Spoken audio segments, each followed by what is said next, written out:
You don't have anyone yet. Yeah, there's 16 people in the waiting room, but I did not make you a co-host, so hold on a second. All right. That's why I can see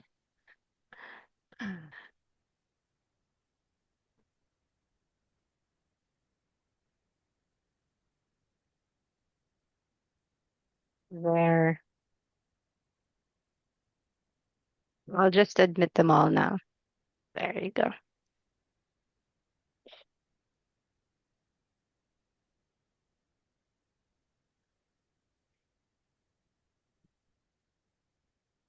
Welcome, welcome.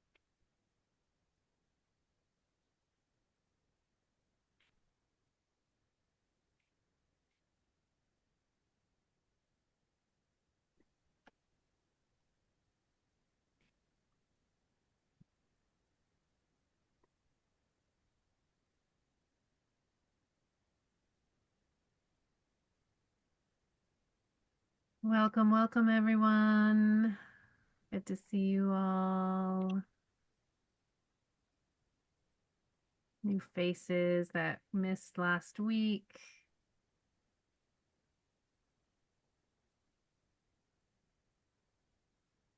Welcome. So great to see everyone. Hi, Mary Marty. Missed you and Jeannie. Welcome. Hmm. I know folks are getting settled, just calling in our beautiful altar space with our candles and our intentions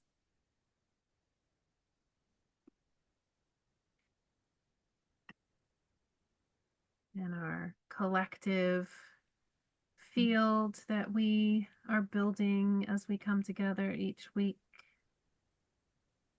I feel it so beautifully, so beautifully. Yeah, just getting settled.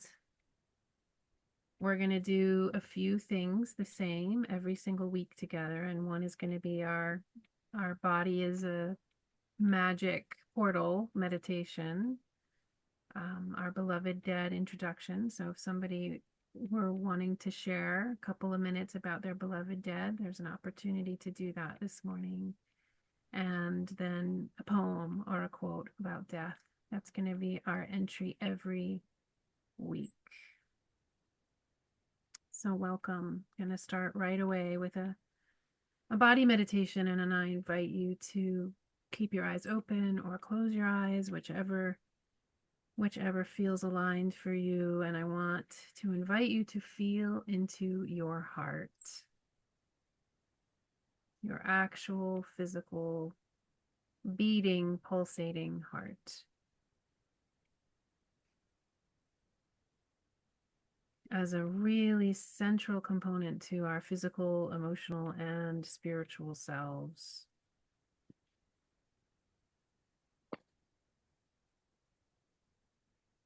Hmm.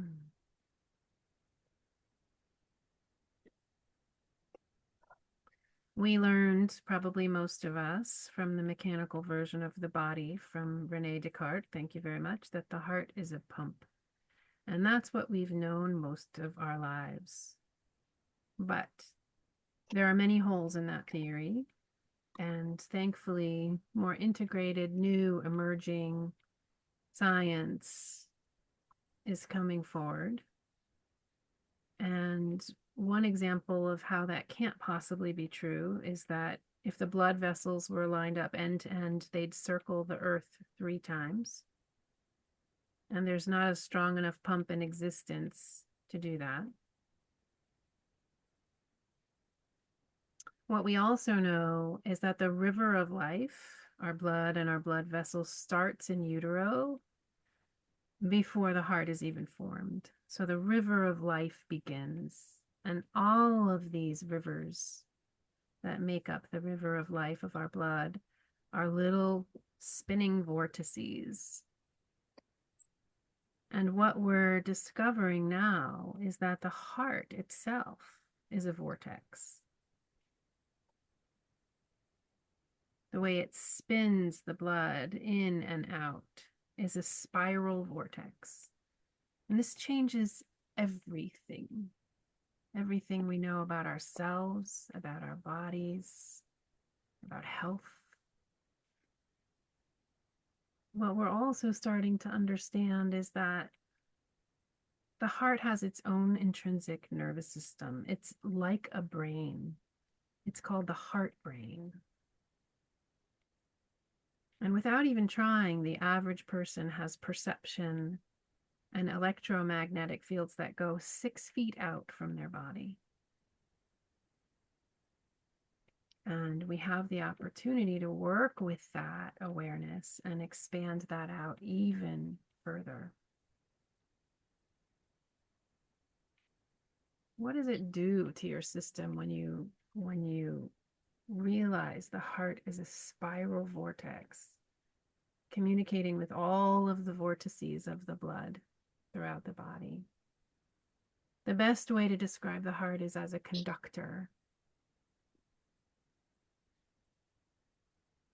of an orchestra, of a complex, beautiful orchestra singing your individual song.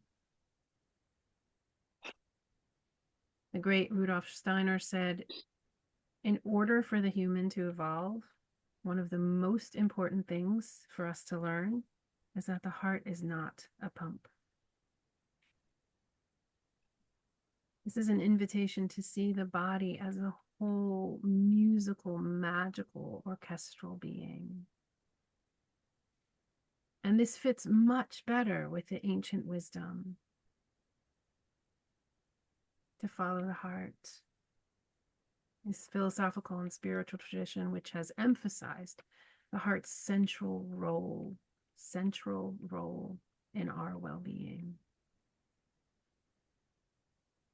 So could we relax? Could we relax and let the heart inform us? The sacred geometry, the quantum, the new understanding of this truth. See how that shifts perception, awareness.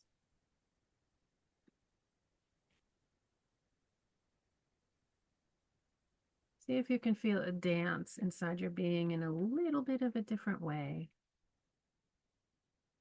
with vortices.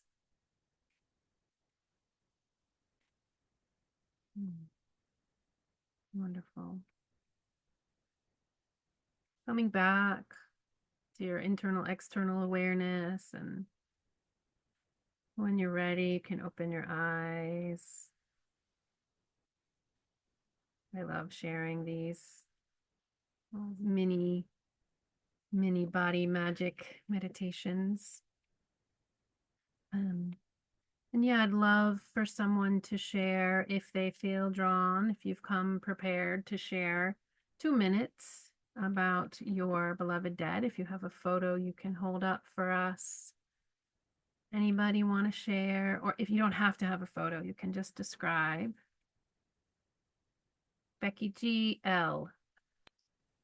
Now that Becky's here, I'll share about, let's see, can you see this picture?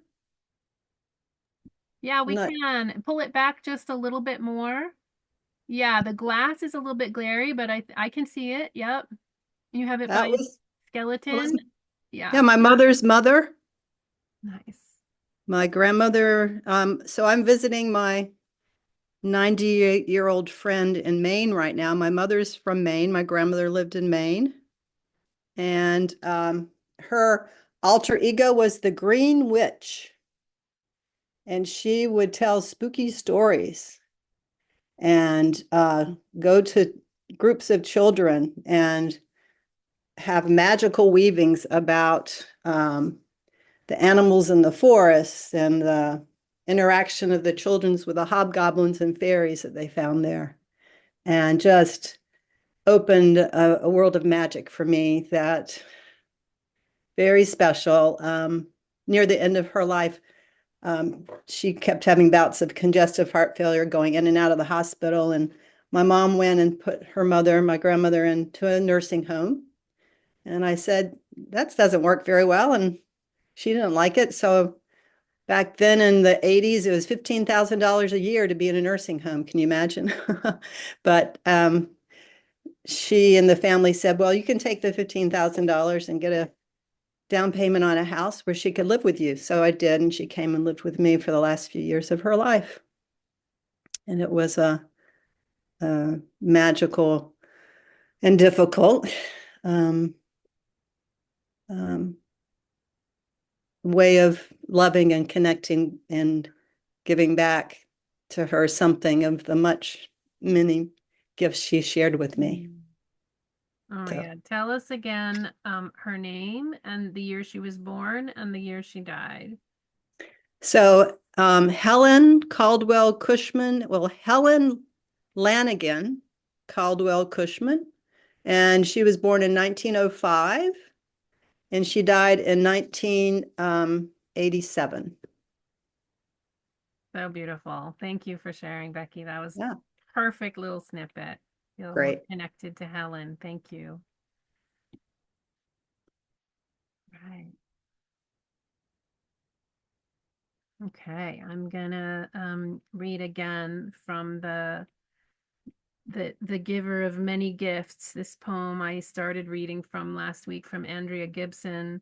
Her essay really called The Life-Giving Benefits of Befriending Mortality. And Anna's going to put the link in the chat and also have the link in our resource section. And we read a little snippet. I read a little snippet to you towards the end of last week. And I have another little snippet. And Andrea always makes me cry. So we'll see how I do. I will never deny how badly I want to live. I have a measly wrinkle collection compared to my dream goal. I would absolutely love to be a before picture. This world looks at supermodels the way I now look at 90-year-olds who have hair so silver they could tinsel their own trees. So many laugh lines, their face look like roadmaps to heaven. But I did not meet this life until I met its brevity. I did not meet my voice until I knew every word could be my last. I did not know what prayer was until I started praying for what I already have. I'm going to read that last section again. I did not meet this life until I met its brevity. I did not meet my voice until I knew every word could be my last. I did not know what prayer was until I started praying for what I already have. Thank you, Andrea Gibson. So our topic today is designing our own sacred decline. But before we get into that, I want to do a little review from last week, as integration is such a key part of what we're doing here together. And last week was Death as Teacher, Death as Gift. We did lots of foundation laying, lots of introduction, intentions. We talked about principles. I'm super grateful that y'all had the bandwidth to go through all of that baseline stuff together. We talked about weaving practicals and mysticals and how they're interdependent parts of the journey. We talked about ancestor altars and organizing our stuff, living into the aspirational ideal of death as teacher, death as gift. Talked about the ritual components that are holding our container. We talked about, well, we got together with buddies and we set a lot of ground. So who has anything to share from any of that? Buddy conversations or contemplations on any of that, or questions or feedback, anything. This is a little bit of an open forum for just to integrate from last week. For the folks who weren't here, did you get a chance to watch and listen? Mary Marty, so sorry, we missed you so much. I missed you. Once they get to know you, they'll have missed you too. Lumen, hey. Jeff. One very practical question going through the five wishes. And it asks, a person I choose as my healthcare agent. I have a son and a daughter. Can I list them both equally? Well, we're going to get into that content today. So you're ahead of the game, my friend. Right now, Oh, we're okay. just opening up just a few minutes to see if there's any integrations, any comments, thoughts from last week. So you are Okay. spot on with your question. Just hang in there for a minute.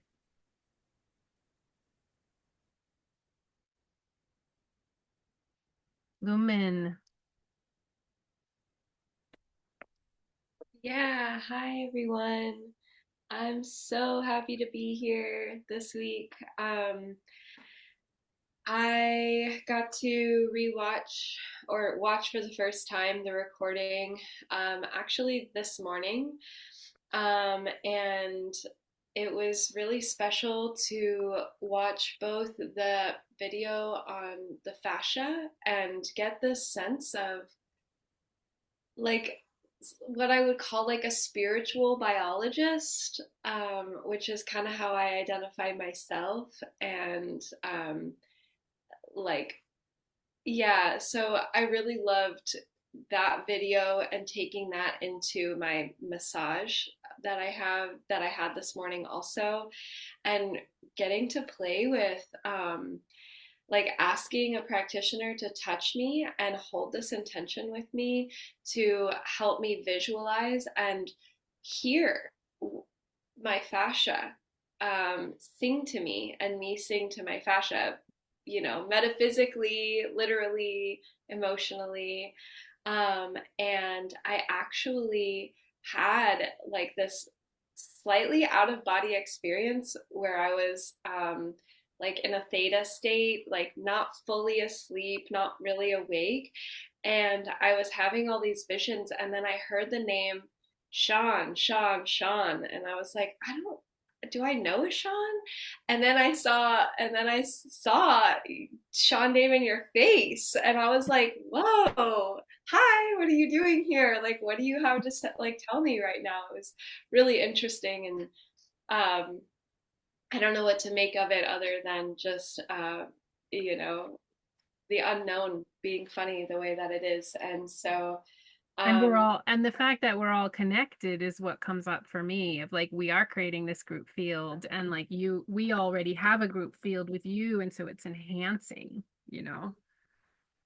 thank you. Yeah, yeah. It like there is that connection, and we have a pre-existing connection, and Yeah. so it's really beautiful. And so I'm just really happy to be here. I want to say that this has been alive for me for a long time, and my body is talking to me about it already. Thank you. Yay. Such a wonderful intro to you this week. Thank you. Anybody else? Anybody have questions, or how were your buddies? Were buddies a good thing? Like were we thumbs upping buddies? Buddies. I Okay, have a comment. please, Mary Marty. Okay. Yes, I was able to watch last week's presentation, and I went right to the extra one on fascia. As soon as you talked about it, I go, oh, I want to know more right now. And I will go back there a couple of times more because she had so much rich information about how our voice feeds the fascia and, brings it to life. And I'm very excited about that. And connected with my buddy a few times by email. Thank you for getting us connected that way, and we will be talking soon. Great. Yeah, Thank didn't you. you love? I loved the spider. The spider boing boing Yep. boing Yep. boing Yes, boing the boing. connections. Oh. That was great. Thank you. Jenny, last share. I need one more share. If you didn't have a fabulous experience with your buddy, don't feel bad. Just get back to us. We can rearrange things. But the trust at this point is like, see if it flows, see if it works. Buddies are a really great part of this program. Okay. All right. Nobody else has a share. All right, we'll move on. Okay, so big day today in the practical world of end-of-life preparation, designing your sacred decline. And the thing I want to say first and foremost before I show you a slide, and Alan's in a moving vehicle. Thank you, love. Yeah, good. Why do we prepare for death? On a practical level, why do we create this roadmap? Why do we get our stuff in order? Because honestly, being prepared doesn't mean we'll get everything we want. And sometimes it means we won't get anything we want. That's the fact of this existence and this life. Even the most finely honed plan, someone can get something completely different. This is much how we frame birth plans these days. Let's put our ideal out there. Let's dream into what's possible. And then let's hold it lightly because we don't want to see something as a failure. But what preparation does do, especially for something as out of the realm of conversation as death is it starts to open our minds, our bodies, our hearts to this world of understanding, of literacy, and of acceptance about death. We talked last week about the lack of information, the misinformation about dying. And one of the hardest things about that is that people who are in the process of dying, are quite scared because they don't know what decisions to make. They often don't have guidance and wisdom that's aligned with who they are. They're trying to make decisions. Their loved ones are trying to make decisions. And the hardest piece is not having choice or agency, right? And so as we prepare, we get more and more comfortable with what we want, with who we are, with what our options are, and also to start to build the muscle of we may not get it. So what could it look like if we don't have choice? And we start to actually build an awareness of that. So preparation is a really, really important aspect to seeing death as teacher, death as gift. And by the act of preparing for something we may or may not get, it empowers us. It helps us be related. Right, so I'm going to share my screen here. Give me a second while I...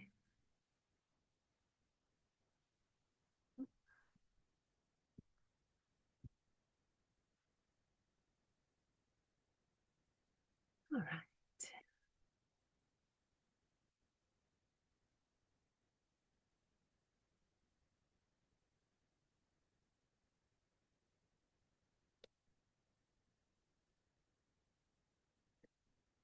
Okay, there we go. So this is going to serve us the entire time. This is something that a lot of people need because it's very hard to wrap your brain around all of the medical and legal names for documents. And they are medical and legal, and that's important. And we're going to learn them. And we're going to just go from a place of something slightly more poetic, because that's just my orientation. So we have 3 buckets of paperwork, 3 big buckets. We have here the pink, the yellow, and the green. We're going to spend the most time on the pink, and you'll see why. But I'm calling that designing your sacred decline, because I think it's just a more holistic way to look at it. And then caring for the vessel is everything that happens after death. That's in the yellow. And then the blessed giveaway is everything we do with our stuff. So let's start with pink first. This is the category of things that happens when you're still living, but you may be declining, or you may be in an acute situation, acute or chronic situation, where you can't necessarily be making the decisions either by yourself or at all for yourself. But you want the people close to you making those decisions to be guided by what matters to you. And this is very important. And we're going to talk about this this week, week 2, and week 4. And they're very crucial decisions that are important to make ahead of time.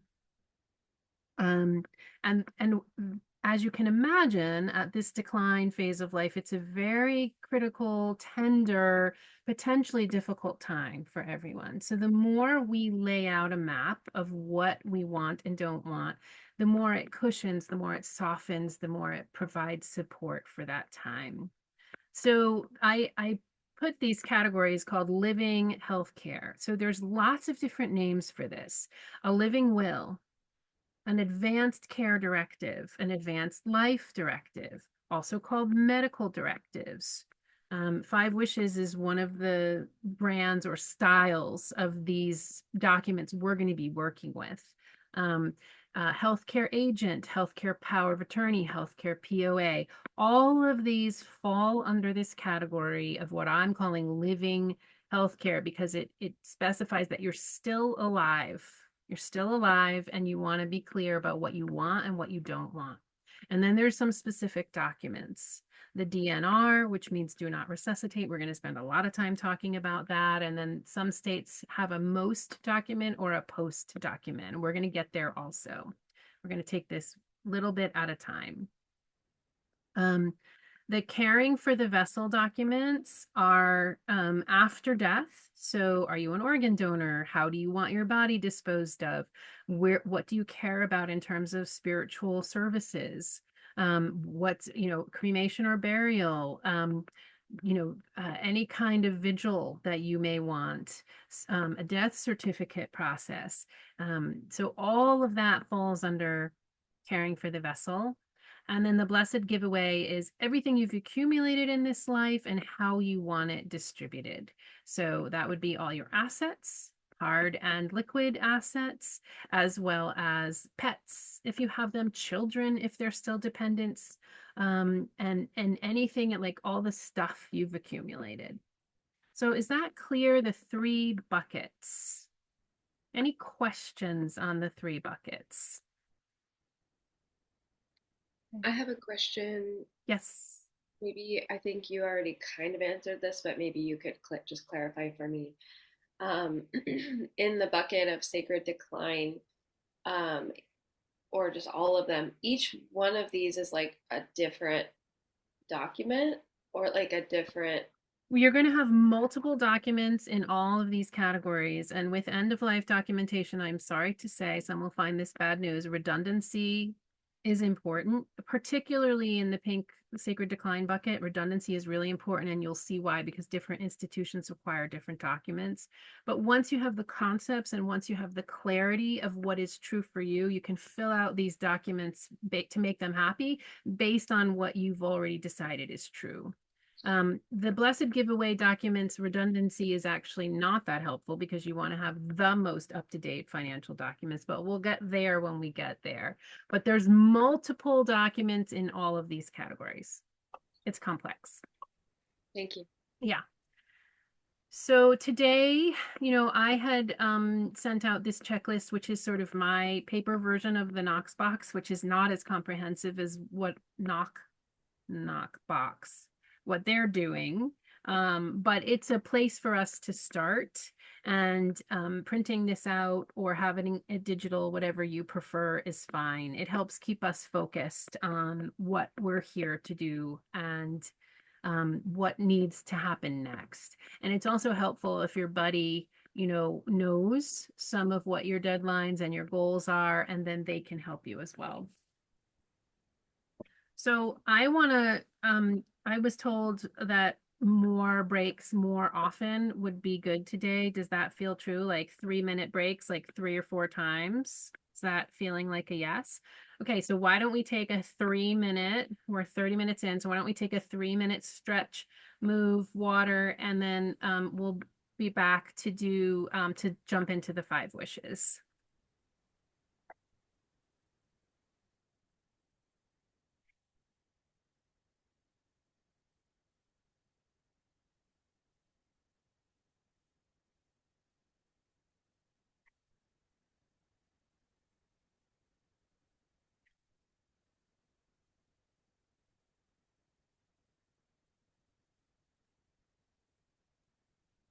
Okay, is that better, Lenny?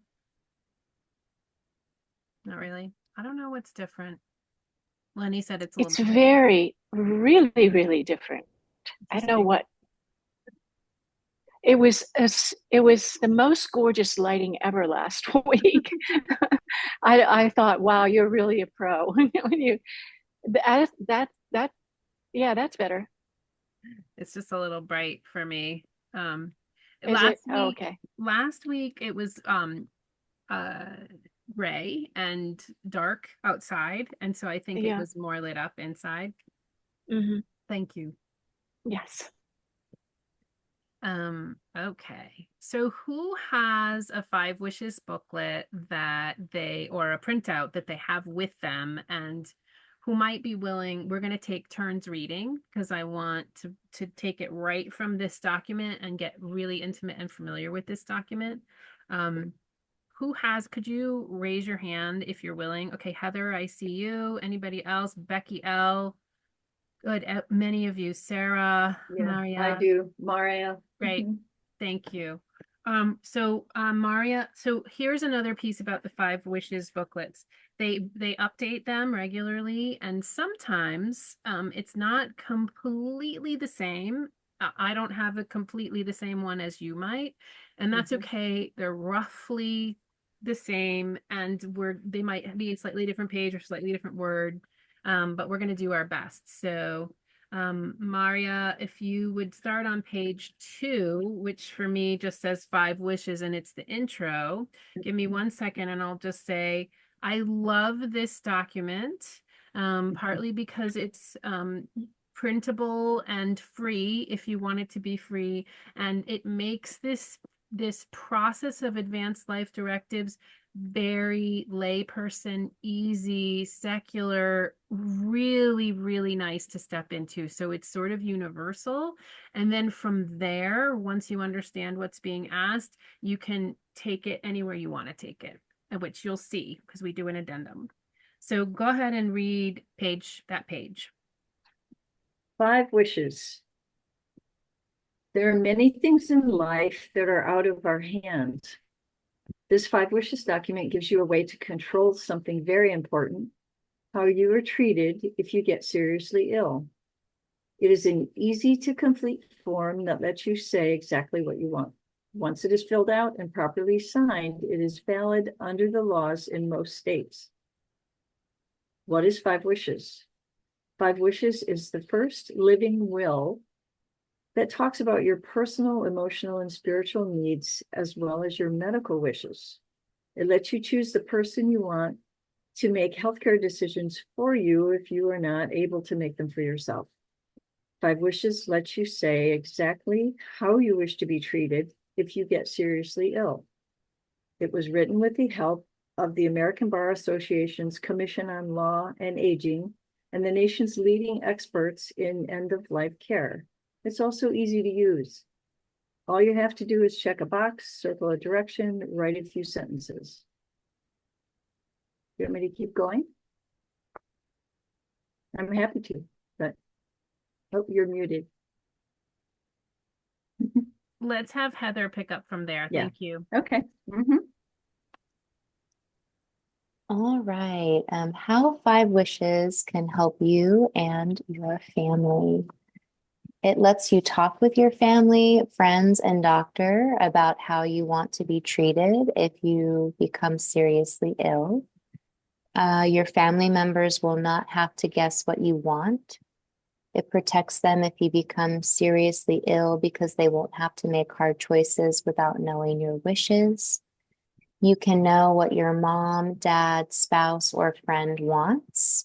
You can be there for them when they need you most. You will understand what they really want. Great. You can go ahead and finish that page, how it began. Sure. How Five Wishes began. For 12 years, Jim Towie worked closely with Mother Teresa, and for 1 year, he lived in a hospice she ran in Washington, D.C.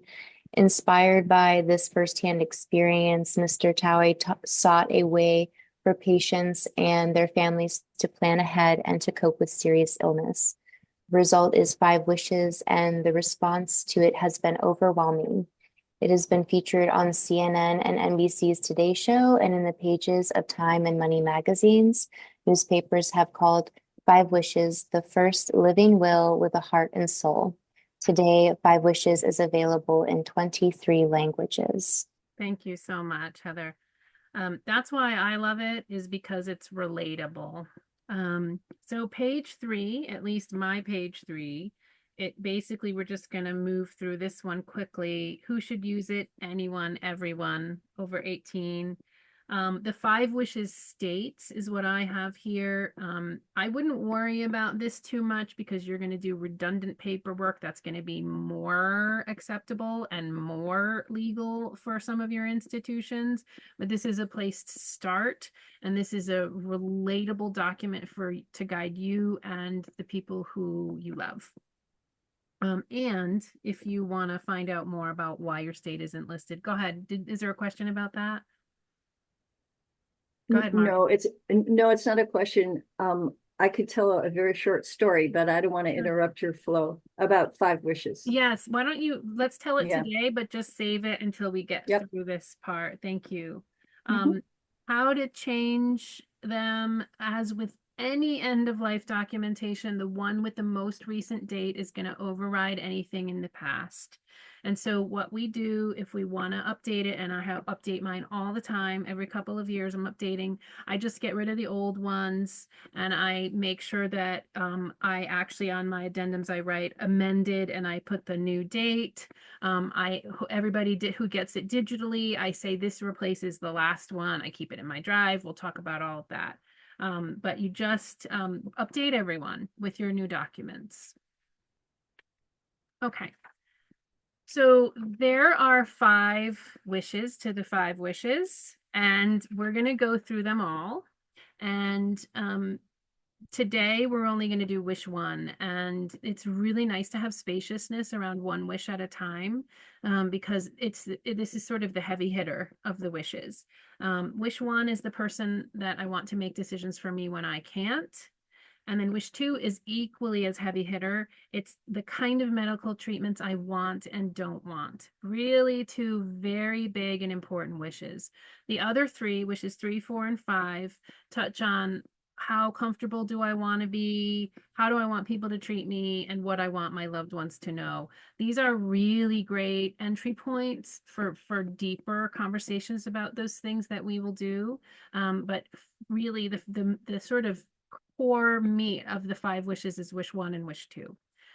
So let's go ahead and go to at least it's page 4 in my booklet. And is someone willing to read that top section there? The person I want to make decisions for me. Becky L.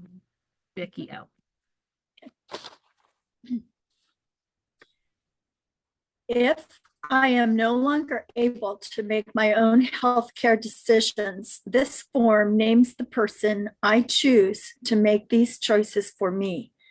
This person will be my healthcare agent, or other term that may be used in my state, such as proxy, representative, or surrogate.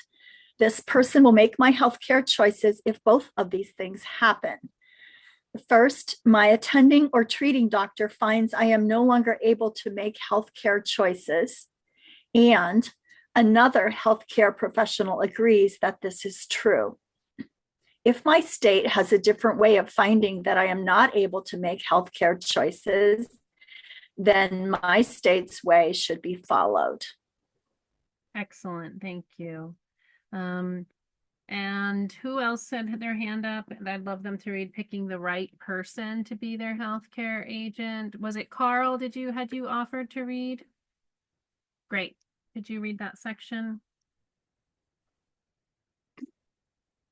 Picking the right person to be your healthcare agent. Choose someone who knows you very well, cares about you, and who can make difficult decisions. A spouse or family member may not be the best choice because they are too emotionally involved. Sometimes they are the best choice. You know best. Choose someone who is able to stand up for you so that your wishes are followed. Also, choose someone who is likely to be nearby so that they can help when you need them. Whether you choose a spouse, family member, or a friend as your healthcare agent, make sure you talk about these wishes and be sure that this person agrees to respect and follow your wishes. Your healthcare agent should be at least 18 years old or older. In Colorado, 21 years or older. And it should not be your healthcare provider, including the owner or operator of a residential or community care facility serving you. an employee or spouse of an employee of your healthcare provider, serving as an agent or proxy for 10 or more people, unless he or she is your spouse or close relative. Thank you, Carl. Okay, so page 5. Oh, do we have someone asking? Satya, were you asking a question? Lee's document. This can be found on the 5 wishes document. It's under the preliminaries, something you can either print out or use their website to fill out. Who else? Raise your hand so I can see it if you're willing to do some reading. Okay. I see Baba J and then Linny. So Baba, would you please read the top and then the 4 bullets on the left? And then Linny, I want you to read the bullets on the right when she's done. Okay, so make choices for me about my medical care or services like tests, medicines, or surgery. This care or service could be to find out what my health problem is or how to treat it. It can also include care to keep me alive. If the treatment or care has already started, my healthcare agent can keep it, sorry, my eyes are not focusing, keep it going or have it stopped. Interpret any instructions I have given in this form or given in other discussions according to my healthcare agent's understanding of my wishes and values. Consent to admission to an assisted living facility, hospital, hospice, or nursing home for me. My healthcare agent can hire any kind of healthcare worker or I may need to help me or take care of me.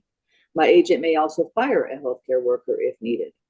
Make the decision to request, take away, or not give medical treatments, including artificially provided food and water, and any other treatments to keep me alive. Great, thank you. And just for context, all these bullet points are things that your healthcare agent can do and make decisions on, and then you can cross off here what you agree to or don't agree to. They have done a really tremendous job doing a sort of one-size-fits-all template for approaching this that's not going to meet everybody's needs at every turn. And they do a pretty good job sort of condensing it down. And so they give this option to cross things off. And we're going to have options to do something way more robust than this, but this is a really great portal doorway to enter. So go ahead, Linny, and read the next bullets on the right-hand column. See and approve release of my medical records and personal files. If I need to sign my name to get any of these files, my healthcare agent can sign it for me. Move me to another state to get the care I need or to carry out my wishes. Authorize or refuse to authorize any medication or procedure needed to help with pain. Take any legal action needed to carry out my wishes. Donate usable organs or tissues of mine as allowed by law. Apply for Medicare, Medicaid, or other programs or insurance benefits for me. My healthcare agent can see my personal files, like bank records, to find out what is needed to fill out these forms. And listed below are any changes, additions, or limitations on my healthcare agent's power. Awesome. Right. So you start to get a sense that this person could potentially have a lot of responsibility depending on the context of what your situation. And yeah, I think when you hear all this, what do people come to mind? Do questions and concerns come to mind?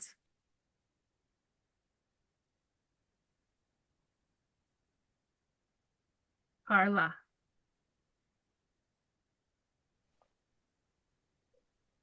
Well, my dearest friends who share my philosophy about what I would want done at the end, they're all in my age group, which is 70s, and some of them are starting to deal with their own family's demise. So I haven't picked anybody yet because I don't want to put that burden on someone who already has so much to do. Yeah.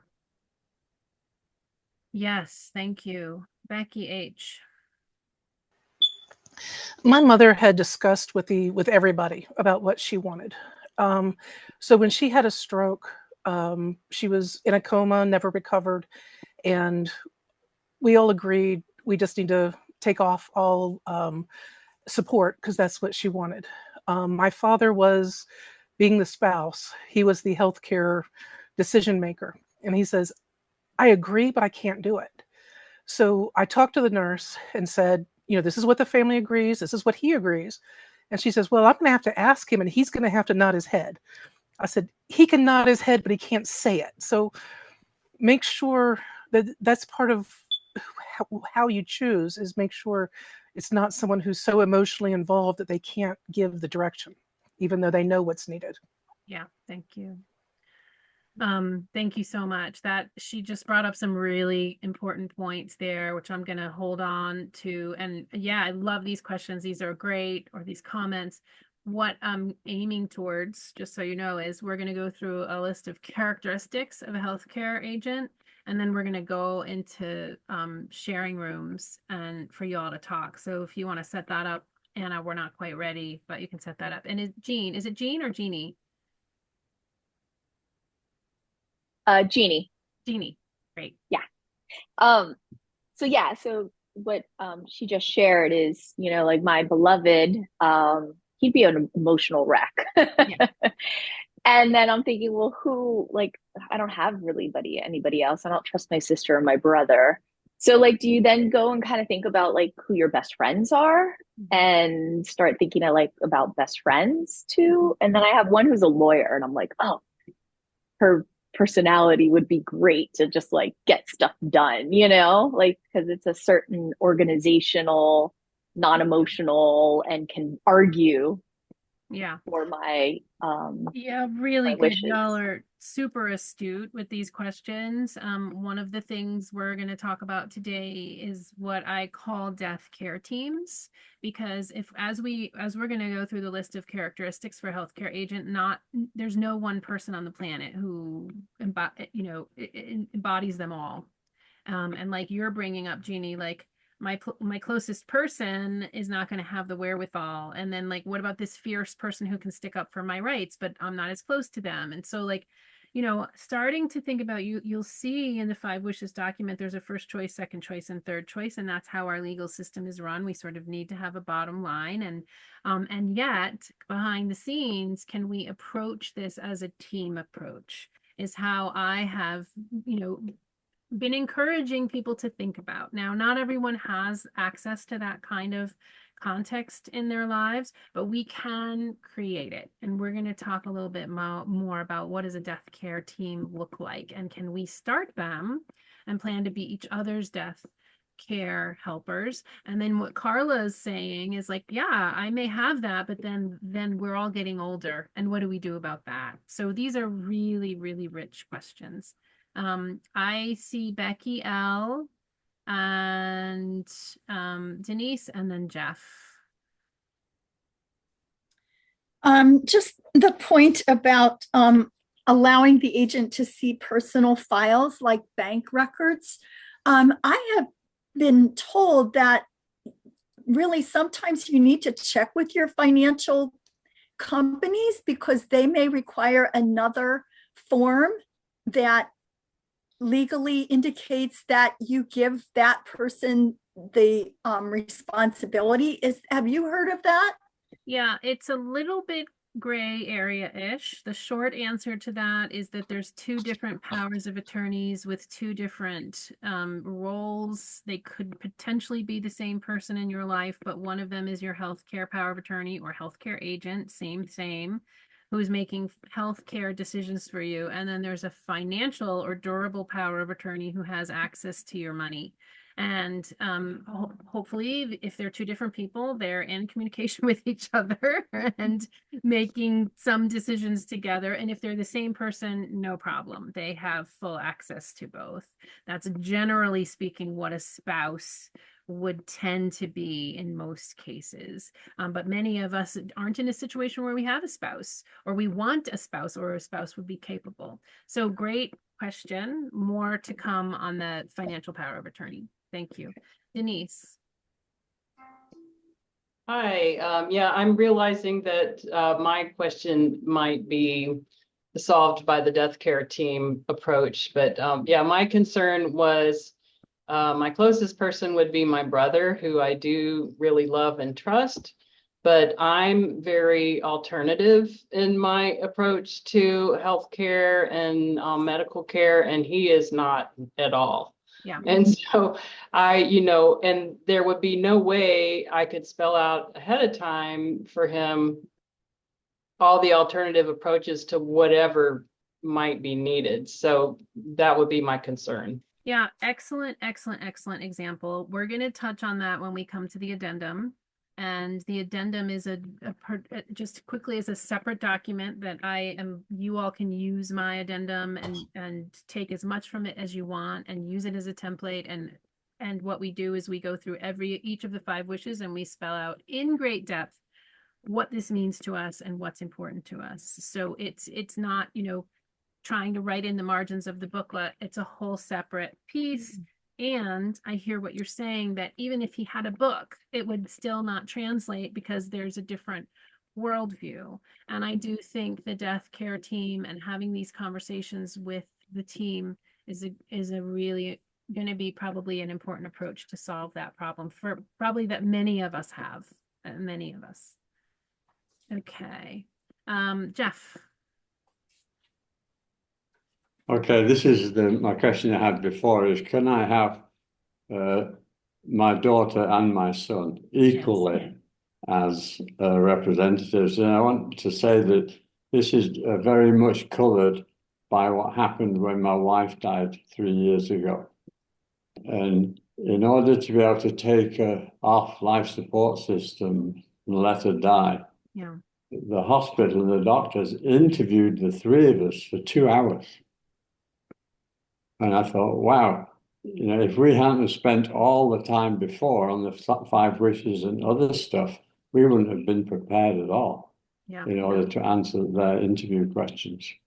Yeah, my understanding is that, the systems that are going to recognize one person as the bottom line, but your son and your daughter can make the decision on their own, that they're co-decision makers, and that one of their name is going to be on the first choice. And it depends. It's lovely that the institution you were in was taking everyone's perspective into account. Sometimes the other forms that they're going to make you fill out only have room for one name. So it really is going to have to be a decision that they make together separately, and just say, like, we're in this together, and decide which one of them is going to be the legal decision maker. Okay, thank you. Yeah, so Sarah Deva is putting some beautiful resources in the chat. She's been through this course, and she's been through her own death care team process, which maybe you could tell us a little bit about it, Sarah. I think folks would love to learn about it. So what I have here up on the slides is what I have sort of collated and curated as the most important characteristics of the healthcare agent. And this is not a limited list. You can certainly add to this. So they have to be available and willing. They have to be familiar to you and your family. It's really got to be someone you know and trust. There's geographic locations. We may have someone we love and trust and meets a lot of the criteria, but lives, a 7-hour plane ride or something. That's tricky. I have here ability to be fierce with medical institutions. And the reason I put that is that most people have limitations to the kinds of interventions that they want. And it's really hard to stand up to those systems in the tender times, especially if the systems are under pressure to do something opposite of what you want. That happens all the time. And we're going to talk about that a lot with Wish 2. But someone who has the ability to be fierce with medical institutions may also not meet some of the other criteria. So comfort with the death and dying process. If you're in this class, you're likely getting conscious about what it means to die, and the people you want to attract around you at that time have some death literacy, death acceptance, and death positivity, right? I'm guessing that would be a yes for most of us here. So that already narrows the pool down quite a bit for most of us. Capable of making decisions. That's a big one. Literate with medical issues. I would say this is an optional one. We can hire people to help us with that. We can gather information. We can do some of our own research. But it would be really nice to have. It's a very nice to have characteristic. Ability to hold the process as sacred. That's very much similar to comfort with the death and dying process. But can someone really hold the entire family? I mean, hospice doesn't see the patient as the patient. They see the patient as the family. The whole unit of who they're treating is the entire family system, whether that's, chosen family or birth blood family. And understands your priorities might be maybe the most important one on here. They've heard about your priorities, they understand your priorities, they have a copy of your priorities, they're keeping your priorities central and primary. So other characteristics that you might add to this list. You can take a screenshot of this or take a photo of this. It might be helpful for you to have these, because when we go into breakout rooms, you might be weighing some of these factors. I'll leave that up for another minute.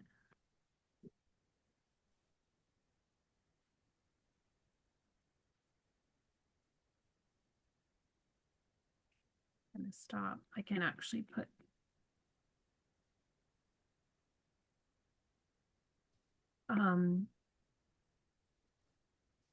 let's do a couple more minutes on the sort of care team approach, and then we'll send you off into breakout rooms, and then you can take a little pause, a little break, and then do your breakout rooms. We'll include all of that time.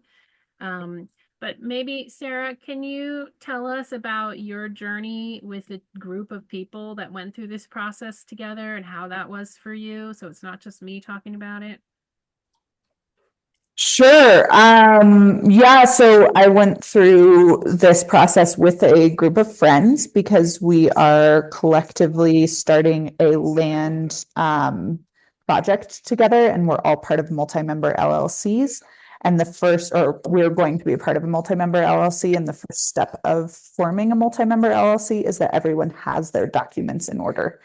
And we're all in our 30s and 40s, and lots of us had never really thought about this before. And so we spent basically a year together having regular meetings and check-ins, and kind of holding each other accountable with Lee's resources on her website. And it was interesting to kind of see everybody's process in choosing. This was the first step was choosing the healthcare proxy, and everyone had different reasoning for choosing who they chose. We have queer people in our group, and the healthcare proxy is really, really important, especially for queer people and people who are in relationships that are kind of out of societal norms.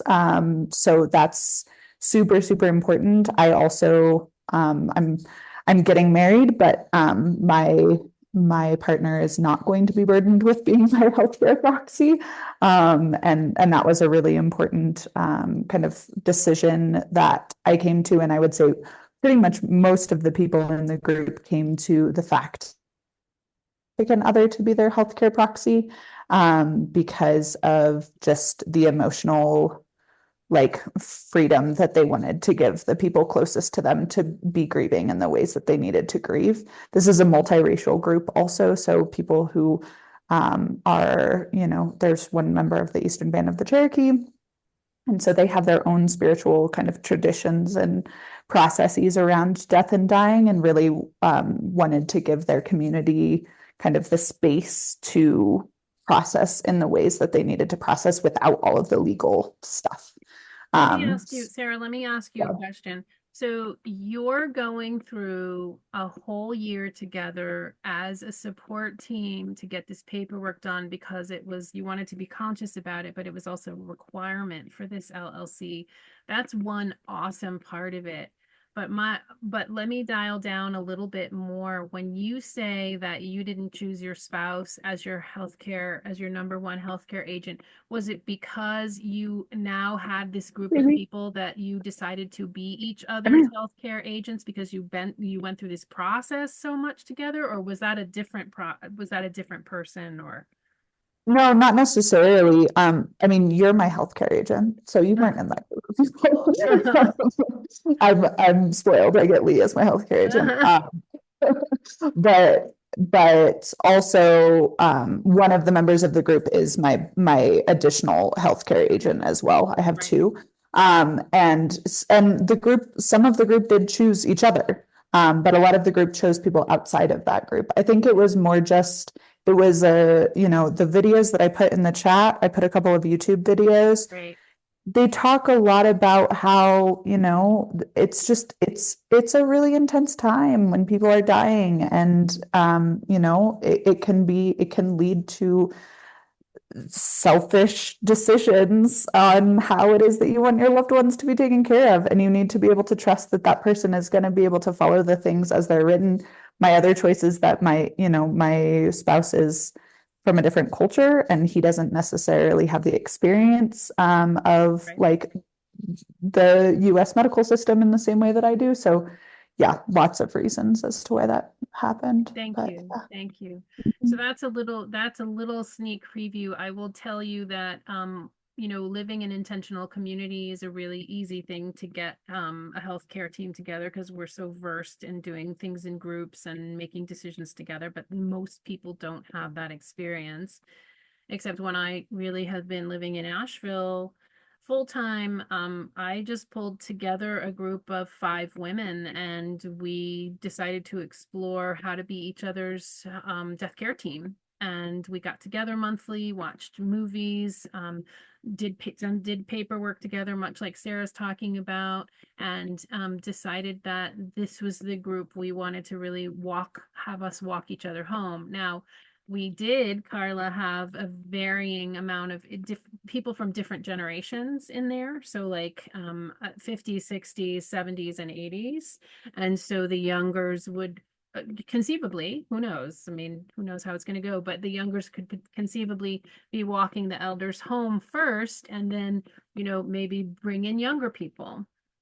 So this harkens back to what I said last week, which is we are the pioneers. Here we are pioneering situations because we don't have the exact right ingredients. But you could potentially think about a death care team with different members of your family or family and friends. And in Sarah's case, she's young, she's not in any way declining. And if for some reason something happened and she was plunged into a situation where we have to make decisions, I would show up, figure out who her other healthcare agents were on the list, and we would get to know each other quickly. And we would, figure out how to be heart connected and mind connected and make the best decisions we could in that moment, given what Sarah wanted. Now, if Sarah were in a different phase of life, I might, as her healthcare agent, request, let's get together with your people and meet a couple times a year regularly and review what it is that you want, right? Starting to get a flavor of how to think outside of the box of just one person. Jeannie.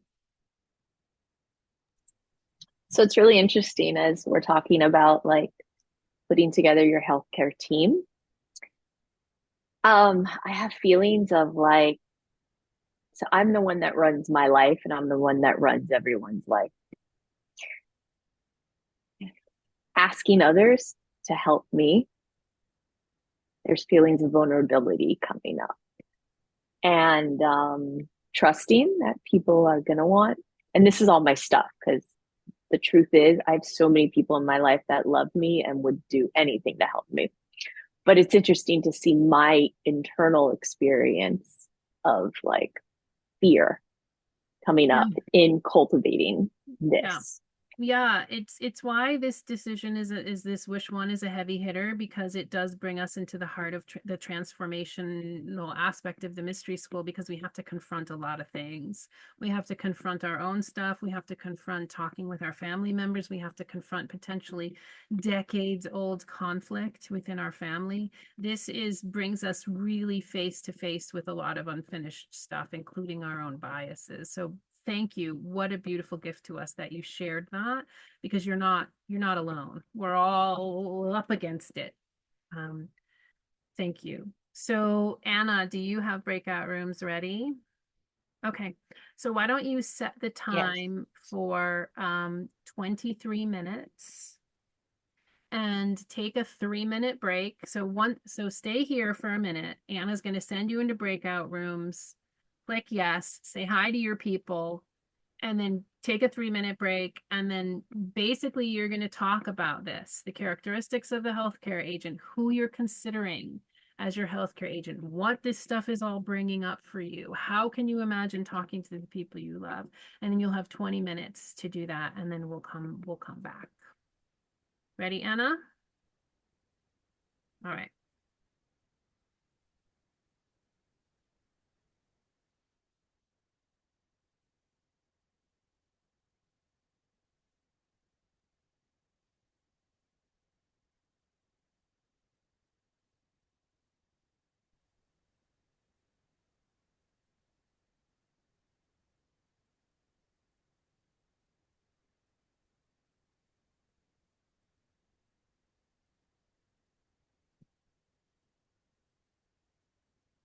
Okay, Then so Alan is probably not going to join because he's in a car. Maria, are you wanting to join? Connor? yes, Okay. I'm not getting any signal to join. I haven't been invited to join any breakout room yet. Okay. It went, but let's try to move you. Oh, there we go. Now it's here. Yep. Okay, great. Yeah. Satya, did you need some support joining, or are you going to stay put? I'm having a hard time finding the link on my phone to try and switch over. I was looking. Yeah. Phones are kooky that way. I was looking through my emails for the. Do I have a few minutes to try and make this move and still be able to get into a group? Sure. Yeah. All right. I'm just looking for because I think you sent an email this morning that has the link, right? Are you looking for the link to the documents? Is that what you're looking to get it to I have to log on to Zoom from my phone. So I was looking for the Zoom link. Oh yeah, I sent it this morning. Yeah. Links are below. And it looks like Connor might be frozen, Anna, so we'll just let him do what he needs to. Okay, here I am getting it on the other. Great. Good job, Anna. You did great with the rooms. They look wonderful. Thank you. Okay, I'm gonna. How about Damon Sean? Uh, Just here Yeah, with I'm us? good, but I'm not in need of being in that conversation unless you're needing me somewhere. Okay. Okay. Got it.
All right, Anna, I'm probably going to close these rooms so folks come back in a minute or so. Okay. Thanks, honey. All right.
Welcome back.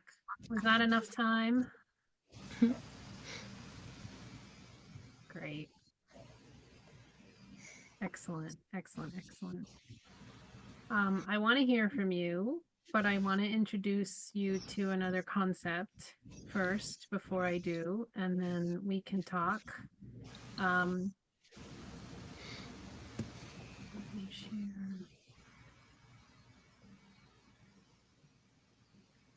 I love this concept, and it's called patient advocacy. And I used to have Karen come on to my course and talk, but she loves this process so much, and people are so excited about it that she would take the whole class talking about patient advocacy. And she's amazing. I love Karen Sanders. She's in North Carolina, so this is just one example. It may not be, she may not be available where you are because you're not here, but there's sort of patient advocacy. Oh, hold on a second. I have to make sure that I did my, oh, my recording's still going. Hold on one second. Let me,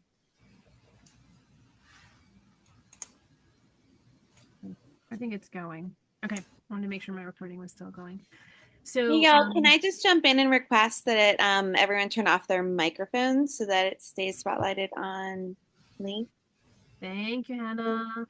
Yep, just mute yourself, and Anna, maybe you can go through and mute people if they're not muted. That's a good thing to do because sometimes they're not even aware. Okay, got it. Thank you. So patient advocacy is springing up all over the country, and it is an option for a healthcare agency if you don't have someone in your life that can fill that role as a volunteer.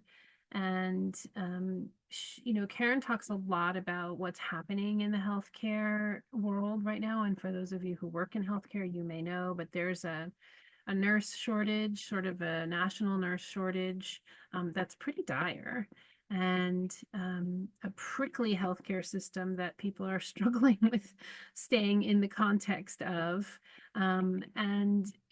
A lot of people who need to be able to navigate end of life with someone who has that sort of fierceness or strength with medical institutions, if that's the way you're going to go. And patient advocacy really meets a lot of those needs. Karen, for example, is an RN patient advocate, and she helps people, like she'll take on a client, for example, who is saying, hey, I don't need it right now, but I want you to be my healthcare agent at the end of my life. And she'll meet with them once a year. And get updates to their paperwork, learn to know them, get to know them, and then be the person who helps the family make decisions when that time She knows the ins and outs. She's very willing to give very specific feedback on what the choices are, pros and cons for any situation. So if you can find someone like this, and the cost of someone like this is going to range, probably at this point, although Brenda, you may know different, they're not covered by insurance. I would think that most of this is out of pocket, but this is someone that can stand up and speak out on your behalf. So this is another person you can sort of add to the healthcare or the death care team. They would be the public face. They would interface with the doctor. They would communicate with the family. They usually have incredible people skills and then also know the medical industry really, really well. So you want to look for someone, if you're looking for a patient advocate, you want to look for someone who more or less aligns with your values, or can at least hold your values, and sort of check some of the boxes that are really important to you. Maybe having geriatric experience or palliative care experience. Geriatric experience means they are familiar with the aging process and people of older years, and palliative care means they're familiar with the comfort process around pain management and other things as a disease process takes over, or as a decline system takes over. So you want to, potentially interview different people if you're looking at patient advocacy. How much education do they have? How many years as a practitioner do they have? What are their values? What are their prices and fees? Maybe some references. So you can do as simple as a Google search in your area. And Karen is in Western North Carolina, which is deep in the heart of Appalachia. And she does, she's something like $100 an hour, which to me sounds really reasonable. And she's got a sliding scale and she takes donations. I mean, she talked about exchanging a chicken at one point for her services, but she is so about people getting this service. People put her on a retainer, or they write her into their end of life financial documents. Right now, the patient advocacy scene is sort of an emergent field. So there's not a lot of regulations. It's much like the death doula process. We're pioneering this, and finding patient advocates is going to be sort of part of what we do in pioneering. This is her website. I think I put it here too, RN Patient Advocacy NC. She trains patient advocates around the country, so you might be able to actually go to her site and see a potential list of people. The other things she does is she reviews your medical records, helps you understand the treatments that they're proposing. Like if I were facing some kind of diagnosis and I was dealing with the medical institution about whether to get treatment or not, or when to start or stop treatment, I would hire a patient advocate. They can go with me to appointments. They can help me develop a list of questions for my provider. They can help me understand tests and treatments and medications. And so this is not something, I mean, if you have a really good healthcare facility, you'd get some of these services, but partly because of the nursing shortage and just the tricky ways our institutions operate, mostly for profit, we don't have access to that. And the nice thing about a patient advocate is they work for you. They work specifically for you, and they're not torn by the profit needs of the institution they're working for. Let me think if I have other notes here. Yeah, she talks about helping a family keep a medical journal and record keeping, helping, bring on board a death doula if there were time for that. They can really be invaluable at the end of life. So I'm going to stop sharing here. So that's something else to stick in the cauldron with your considerations. And let's hear from some of you, ideally people we haven't heard from yet today, about how that sharing was, or yes, I'll share the Karen Sanders site. Thank you. Yeah, how that conversation was for you. What are you thinking about in terms of healthcare agents or care teams? What are you What are you stumbling on? What are your fears and concerns?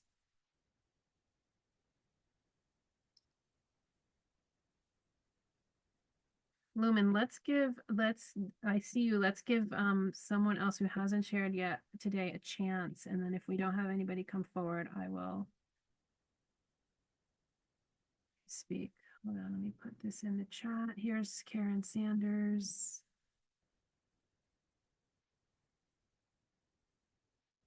Becky, I see you too. Let's give another minute. There's Karen Sanders' website. And that's even if you don't live local to me, you can take a look at that site and get a baseline for what to be looking for. Does that make sense? Like, and see her site, see what she's up to, and then say, okay, I want to find something like this in my area.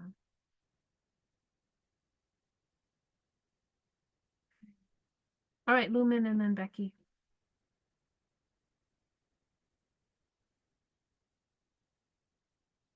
You want to share, Lumen?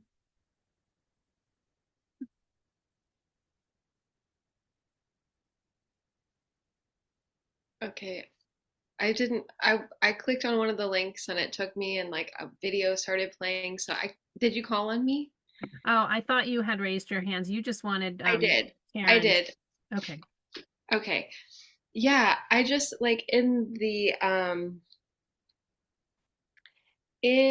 the shares here of the in the group,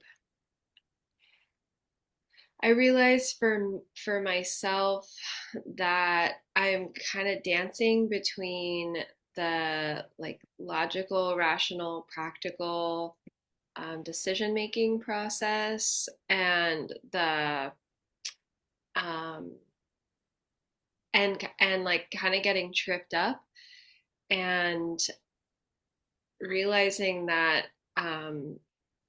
there's a part of me that wants to like surrender and feel more guided by something other than my left brain. And um yeah, and I'm like I'm just like I guess baffled or like not really unsure how to know like where to draw the line. Yeah, I think that both of those voices are worth inviting. And in terms of end of life preparation, you may be at a place or stage or chapter in your life where it's not feeling as alive to do the external preparation. And you can keep these questions in the middle burner sort of cooking. And then maybe leaning in more to the internal preparation. And something may pop up like a mushroom for you some weeks down the line where a conversation might be sparked by this. So I'd say trust your process. I think both of those things are legitimate. Yeah. Marilyn and then Damon Sean. Thankfully. I thought in our breakout group, it was really interesting because all three of us are in a community of some type. And I was just curious. So I felt like we have the underpinnings of being able to find that kind of support. This is all very new thinking for me. And I've only been in this co-housing for a few to several months. So I was just curious about our group as a whole, whether or not people in our class here have that same kind of resource of a community of some type, whether or not it's an intentional community. So because if you're not in a community, where do you look? Yeah. Thank you. Sorry, Becky G. I forgot about you. Marilyn, so I taught a class through the communities movement a couple weeks ago, and there's a handful of people in this class from that class. And so we sort of were already oriented towards living in residential community of some kind, or at least a desire to do that, which is why we were sort of talking from the place of like, how does an intentional community create death literacy and death care teams? These are really beautiful and great questions. And then how does one do it if you're not in that space? I think, this is a really great question. And how to build deaf literate community is one of our whole modules a little bit later in the course. So we can sort of, create some threads to that one down the line. But I think especially if you're not an extrovert, how do you create that, right? If you're an extrovert, you just put out a post and you're like, let's gather, or you go to a death cafe and you meet a bunch of friends and you're like, come over, we'll have tea and talk about death, like there's different skill sets we all have. And so I think these are really great questions. There's so many more resources these days now with the online world. And if the introverts and extroverts here have ideas, let's keep those bubbling and generating, because I think I love to collect them, and that people have fabulous ideas. So we'll come back to that over time, Marilyn. Thank you. Becky GL, sorry I skipped you. That's okay. This is so rich. And it was interesting. Part of what I was going to share was what Marilyn shared. And hi, Marilyn, I've met you at Sociocracy for All, advocates for using that in intentional communities. And Brenda was sharing in my small group about what Rachel Carson Eco Village has put in policy about kind of limiting expectations of each other for being part of a death team, but maybe with this new resource, and as they move into community, they'll be better prepared to do that. And in my community, I've been in co-housing for 30 years. It varied a lot as to how much individuals could reach out and say what they wanted. And it's like you've had at Earth Haven. Has that changed over time? But I just was going to share one of the pieces I got from Sarah sharing was the idea of maybe releasing my husband from being being the main healthcare power of attorney, so he could be more in processing. And so that's a whole new idea for me to integrate and consider. Just wanted to share a little bit there. Yeah, Thanks. thank you. Thank you. Damon, Sean, and I are partners, and we have each other as our first line healthcare agent, but we also have really strong community in our lives. And so if that situation occurs, I think we both know how to grab people and be like, come, please, I'm struggling, like, be around me, be with me. And so that's another skill set to develop. How do we develop the kind of community where people would move towards in a situation like that? That means you have to have built some communal death literacy in order for people to move towards instead of away, right? That's what people in our culture often do, is they move away. They're afraid. They don't know what to say. They don't know what to do. They move away. So how do you build that towards energy? Yeah, thank you. Damon, Sean. Actually, I think Becky H is next as far as the hands in line. If she still wants to share, her hands up. Okay, Becky H. Oh, I just had we were talking about it, and about the 5 Wishes document. Does it override the HIPAA requirements, or do we still have to do the HIPAA documents along with the 5 Wishes? The HIPAA documents are going to be required, mostly by the institution, right? They're bound by HIPAA. And so they would be in a situation where, someone's there in the hospital bed or in the ER intake, and then someone says, I'm the healthcare agent. Well, the first question you'll probably get asked is, are you the spouse? Right. Like, so like navigating through, like, who are you? Are you a relative? Like, can you prove that you're the healthcare agent? Like, okay, then let's sign these forms, right? Okay. Anything that's non-standard, non-traditional, believe it or not, even in this day and age, like it takes another level of scrutiny in most systems and institutions. And there's probably a lot of good reasons for that. And particularly if we have a death, a healthcare team, we want to make it easy on these institutions and not tell them that. We sort of want to say, like, here's my healthcare agent, and then, like, behind them are all the other people. Like, we want to sort of, like, speak to who we're speaking to, because change comes slowly in these institutions. Thank you. Is that helpful? Yes, thank you. Great. Damon, Sean, did you have Yeah, I was sort of inspired, prodded to share based on what Lumen was sharing, and that is, I've attended several different of your courses, Lee, together, and even some with other mentors of yours, and I've had different experiences throughout. But there's many times where I find myself in either some form of disassociation, or I'm like, what did they say? Or even resistance to doing some of the practical work around this. And a lot of it was just unconscious as well. For me, like some deeper fears of death, reality of these things, dealing with these issues, um, which is, one really good reason to us be doing this together live with buddies, with each other in community, because it helps build that strength.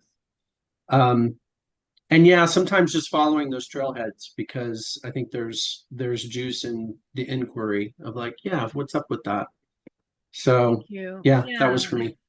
Thank you so much. And it's really hard to know if someone's experience is rooted in wisdom, or like you're saying, because we have so little experience talking about death.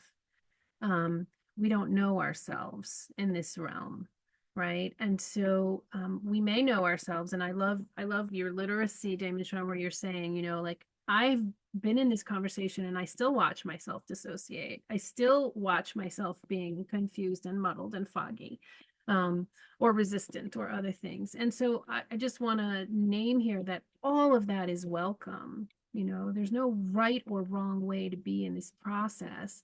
And just an awareness that may be part of what's going on. Thank you so much. That's really great. Satya, my dear, and then Jeannie. Hi. Hi. I just want to put my voice in the space. There's so much bubbling up for me. I'm not going to look at you. I'm going to look at the road, but I wanted you to be able to see my face. So much bubbling up around community and wanting to be able to create this, and then ultimately for others, and ultimately landing in my own like sort of vulnerability and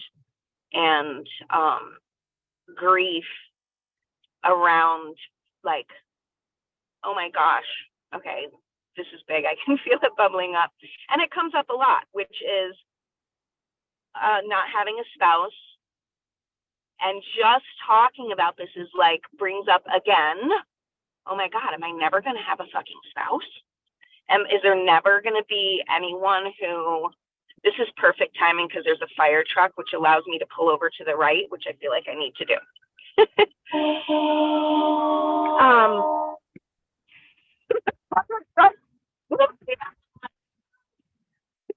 Yeah, just take a moment and just take a moment Yeah. and take a breath and just feel Yes. us all here with you. Just Thank you. I feel do. the fields. Thank you. I do. Yeah. And so it's so interesting how it brings up so many pieces. And it's just, which I love. But I really just wanted to put that into the space, because that's a huge part of how I process. If I'm just sitting here holding it,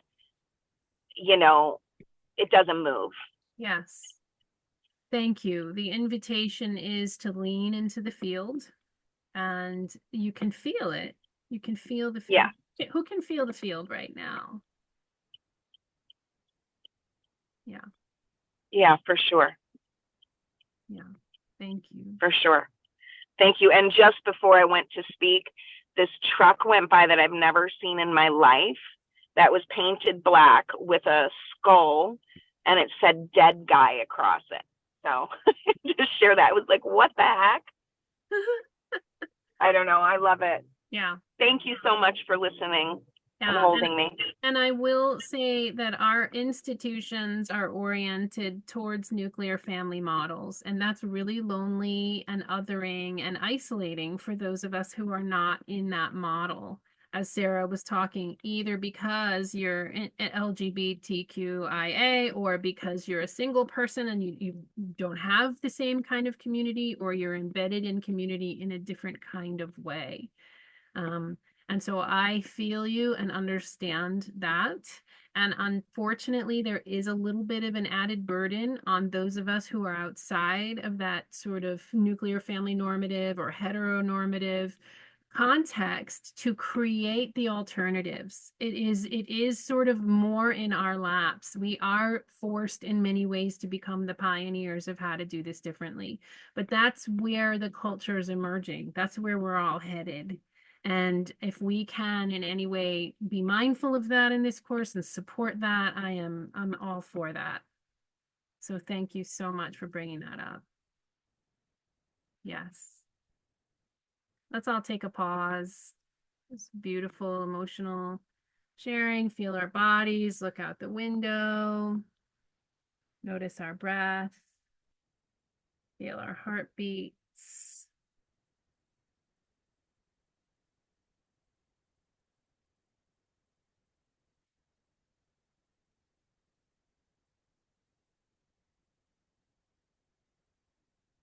You need to stand up and shake or stretch, please do so.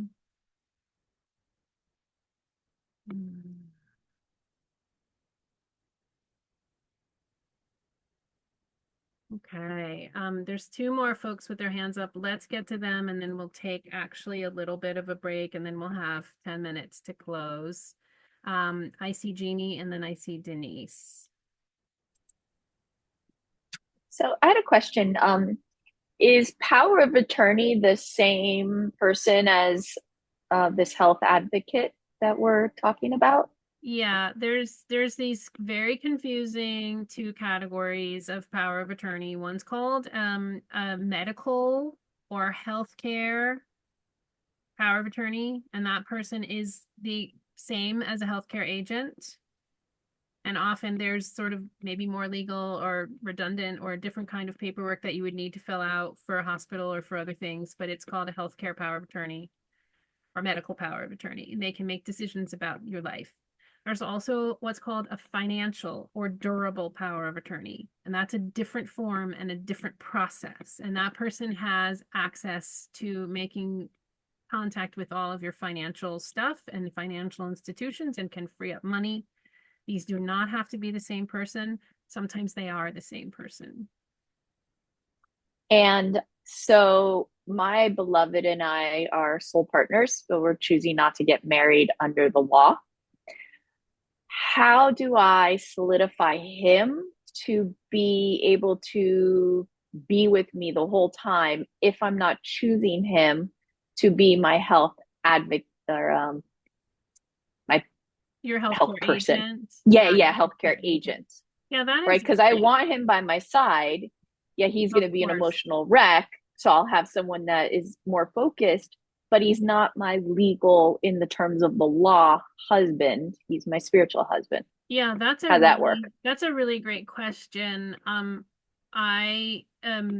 Brenda and others who are deeply immersed in the healthcare system, my best answer to you is that they don't distinguish healthcare age. Like, if that person is your spouse, even in name only, they're going to do most institutional systems are going to do their best to make sure he's there these days, and that they don't need a marriage certificate or a document with that information. That's my understanding. I don't think you'll have a problem making sure your spouse, your unlawful spouse is with you.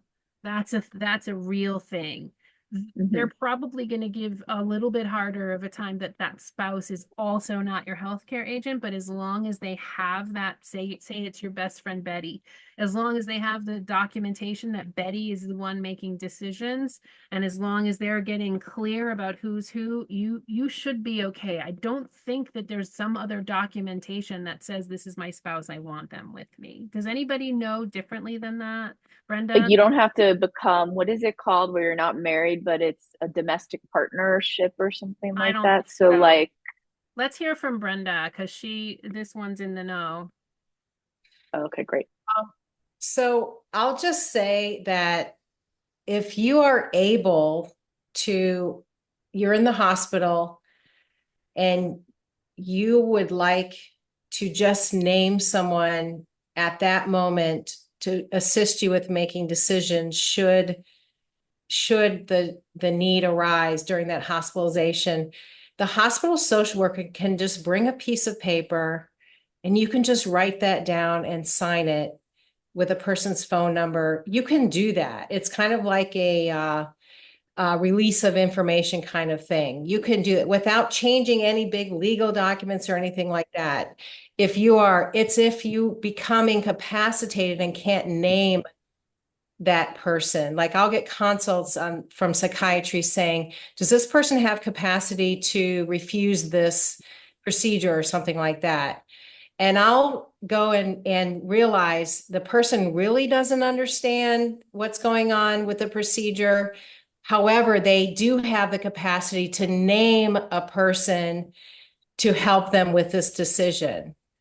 So then that person on a piece of paper writes the name and phone number, and then that person comes in and assists with making this particular decision. So it's different. It's like kind of like this healthcare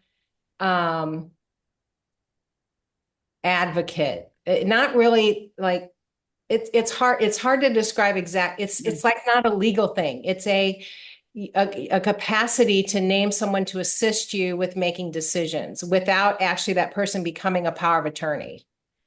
Is it kind of like when I take my mom into the hospital and we name 3 people? So I'll put my name, my brother's name, and my sister's name that they can share her health information with. Is it kind of like that?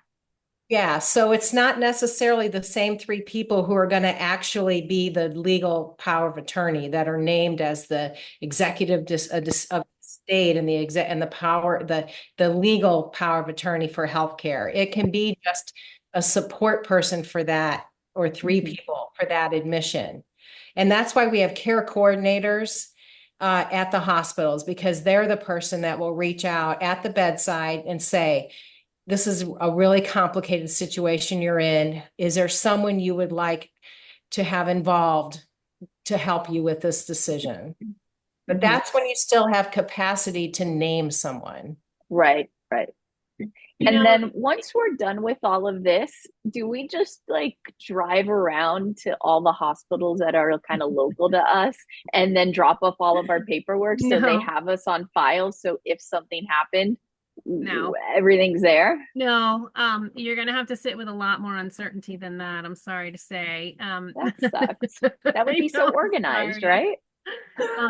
One more suggestion I have for you is to actually name your spouse as your healthcare agent, as your number 1 person, and then have your decision-making person as the second or third, and just know that they're part of a team, and do that sort of in the background. And that way that sort of mitigates your concern. Like, I just don't think you would have that concern, because most places are like, who's here? Who's this person's person? And like, they're really ready to support that.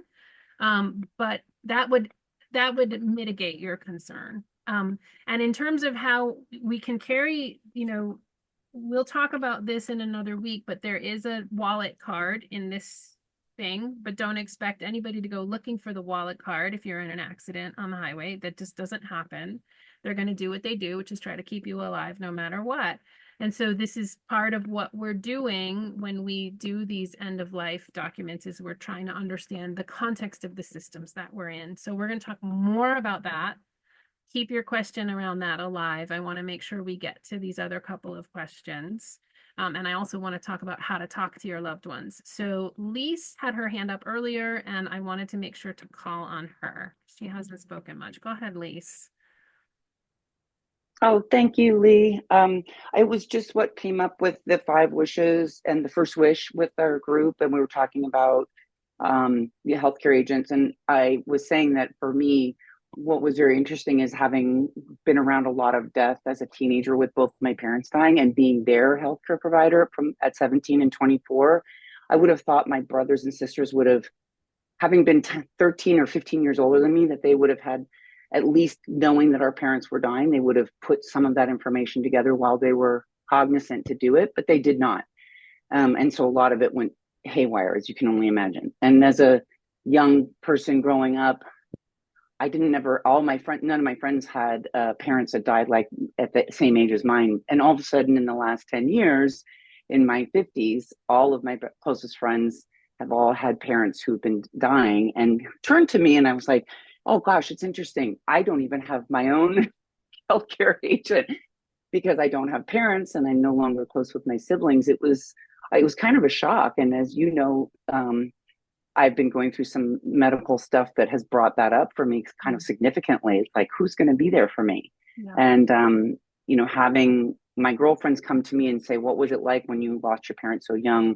And then them having to do all of the healthcare advocacy for their folks. They ended up, two of my closest friends put out information and said, make sure you have all these documents, do this now. And they sent it to our entire group of girlfriends. And it's interesting because then it became a community of girls that basically said, you know, yes, like you had just said, to put your primary partner as the person who's there, but yet have directives to those who have had experience in it so that there's not a lot of weight being put on your partner. And that was all I wanted to say. Thank you. Yeah, I'm so sorry that happened to you as a young person. And it sounds like the older siblings were really sort of death phobic to the point where they left you sort of hanging with it. So yeah. Thank you. Yeah. All right. You're not going to get a break, I'm sorry to say. So let's all just take a breath. Carry on. Because I have things to say to you and you have things to say to me. All right. Having conversations about death. I was hoping to spend a little more time on this, but we can carry it over to next time. Which one is a super heavy hitter? Because this is what it's asking us to do, is to have conversations with many people in many contexts in our lives. And that's hard for a lot of people. You know, our culture's death negativity is a part of that, lack of experience with the topic, maybe, you know, conflicts that are buried in certain family relationships or friend relationships, a lack of community. We also have a superstition in our culture that if we talk about it, we'll attract it.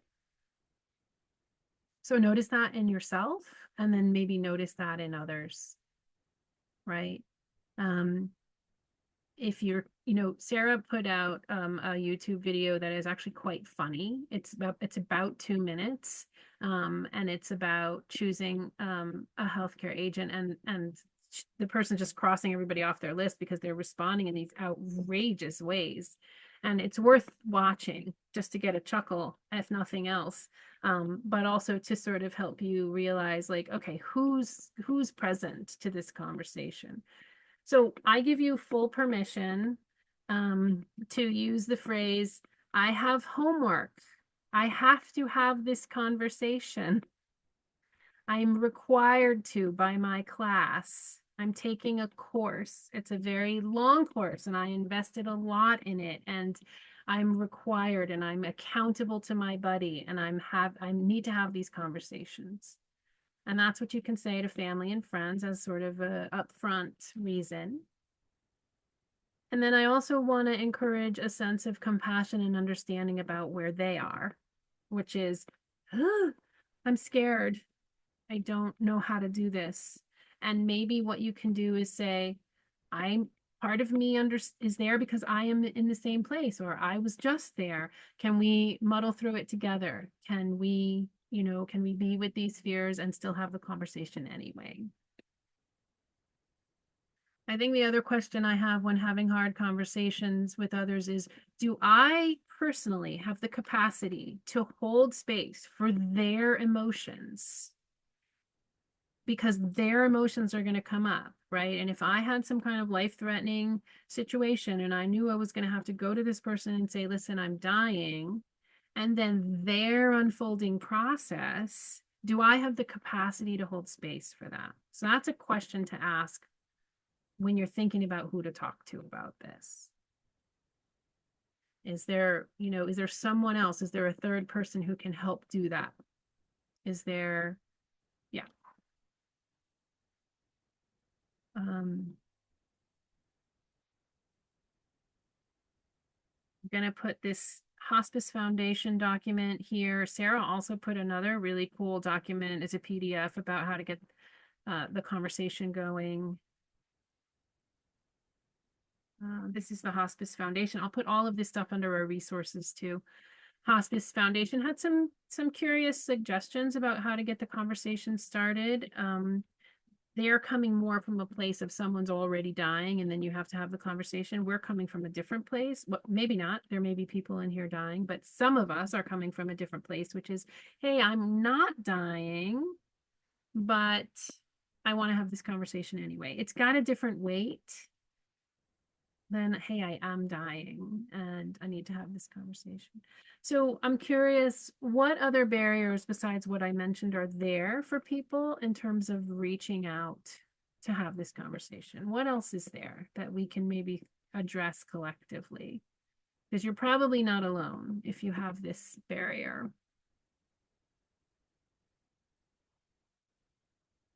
Becky H. Does it need to be in person or can it be over the phone? Absolutely not in person. No, that is a big hurdle. I think over the phone is great. And then it might inspire depth and,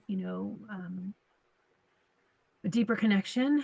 And maybe then there's a Zoom conversation with a larger part of the family. I mean, those would be the ideal circumstances. Okay. Yeah. Other barriers that people are having to have these conversations with friends, family, loved ones. Lenny, you have something? Well, I know it's almost epidemic, they say, the estrangement in families. Mm-hmm. And it's just huge and tragic. Yeah. And who knows what to do with it. Yeah. It's interesting how death can sometimes bridge some of that. Not always. Sometimes it makes it worse, but it can often bridge some of that. Yeah, I hear you. I hear you. Lumen. I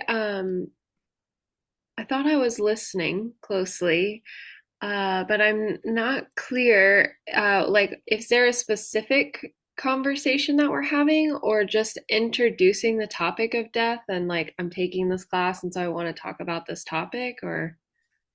Well, that's great. Thank you for that context. I'm assuming that since you all are assigned with the task of considering a healthcare agent, that you're going to start having to have conversations with family and friends. That part of the investigation, consideration of healthcare agents is going to be sort of a deep dive into your relationships, into assessing your relationships, into testing to see if there's room for this conversation. Because, many people are here wanting to start and complete their paperwork. And so that's going to really bring up these questions of like, who is appropriate for my agent? Thank you for that. So I have homework suggestions. Talk with your buddy about healthcare agent. If you have emotional stuff coming up about it, if you have concerns or questions about the characteristics of the healthcare agent, if you're considering certain people, but you want to sort of run it by someone, talk to family and friends about the course and what's there, what's alive. Ask them if they have done their paperwork, if they have healthcare agents. Consider patient advocacy or death care team approaches. And we'll talk more about all of it next week. One of the preparations for next week is to consider the question, what makes for a good death? What are the qualities that make for a good death? It's for you to take into your dream time. And I have a beautiful ending poem that I'd like to share with you, and then I'm willing to stay and talk some more. Yeah, so this is Jeff Foster. Powerful, powerful poem. He is a British spiritual teacher, and this poem is called You Will Lose Everything. You will lose everything. Your money, your power, your fame, your success, perhaps even your memories. Your looks will go, loved ones will die, your body will fall apart. Everything that seems permanent is impermanent and will be smashed. Experience will gradually, or not so gradually, strip away everything that it can strip away. Waking up means facing this reality with open eyes and no longer turning away. But right now, we stand on sacred and holy ground. For that which will be lost has not yet been lost. And realizing this is the key to unspeakable joy. Whoever or whatever is in your life right now has not yet been taken away from you. This may sound trivial, obvious, like nothing, but really it is the key to everything. The why and how and wherefore of existence. Impermanence has already rendered everything and everyone around you so deeply holy and significant and worthy of your heartbreaking gratitude. Loss has already transfigured your life into an altar.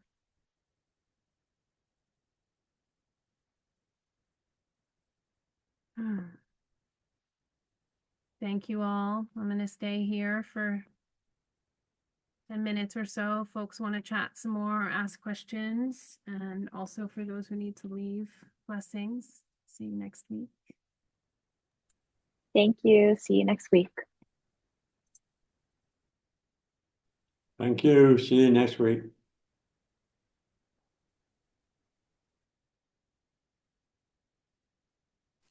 There you go, Hannah. Thank you. You will lose everything. Such a good reminder. Everybody got their screenshots?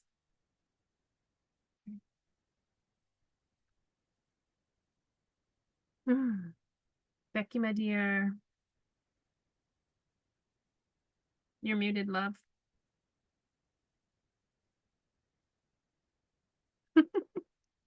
Sorry. I was looking at the other screen. Can you tell me where to find the recordings and the slides? I looked on the resource page and I scrolled down, but there doesn't seem to be a live link there. There's a little plus, and that brings a drop down under each section. So I can share. Why don't I share a screen with you and show you? I need to close out of my. Let me just. Do you see it where it drops down? And then if you hover over those things, I know the link doesn't show up as a whole lot different, but if you hover, you'll see it's hot linked. Are you getting it? I'm not seeing your screen share. Oh, okay. I thought I heard you say. Well, oh yeah, I was trying to be on it, but then I thought you said you were going to share it. So, okay. Okay, so this is the resource page, and then under week 1, this week's to-dos, you go over to this plus sign and you drop it down.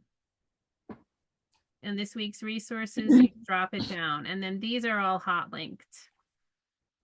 I need to make it bolder, but if you hover over it, it shows that it's linked. This week's content, and then this week's content, if I close this one, it says recording, slides, and chat, and you just click on that, it'll bring up the recording, the slides, and the chat. And that's going to be like that for every week. Okay, I guess I was looking at a different page. I thought I was looking at the private resources page. You were looking at the preliminaries page, maybe, where it was like the initial few things, like intention setting video, that one, and principles. Anyway, this is the one you want to bookmark. It's in your, yeah, there you go. Becky H just put it in the resources, and you just want to make sure you bookmark it on your browser or somewhere, because we're just going to, everything that happens, we're going to just dump it there. Okay, good. Thank you. I was looking at the wrong thing. And maybe if I had gone further through my materials, I would have found that. But thank you. Now I know. Thanks. Yeah. Lovely to see you all. Hi, Heather. Hi, Carl, Lenny, Becky. Okay, thank you very much. I'm going to leave you now. Okay, Becky. See you next week. Any other thoughts or shares from you all? Becky H., did you want to say something? I always have something to say.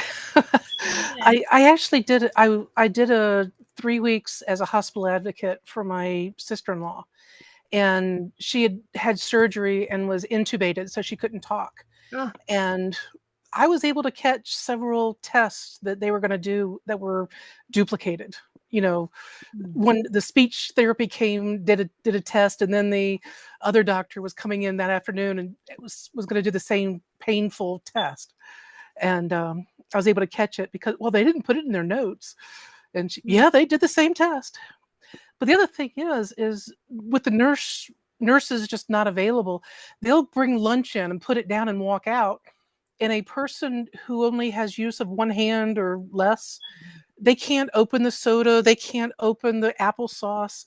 They need someone to sit with them in meals. So even a companion, just a hospital companion, if you know somebody who's in the hospital. I love that. Thank you so much for that. And that's often what family ends up doing. And the nursing shortage just keeps getting worse and worse from what I hear. I'm not up in the middle of those systems, but that sounds awful. Are you in that system, Heather? I'm not working directly in the hospital system, but I have a number. I work as a mental health therapist, and I work with a number of nurses and have friends who are nurses. And I think the burnout is just so above and beyond fathomable, and the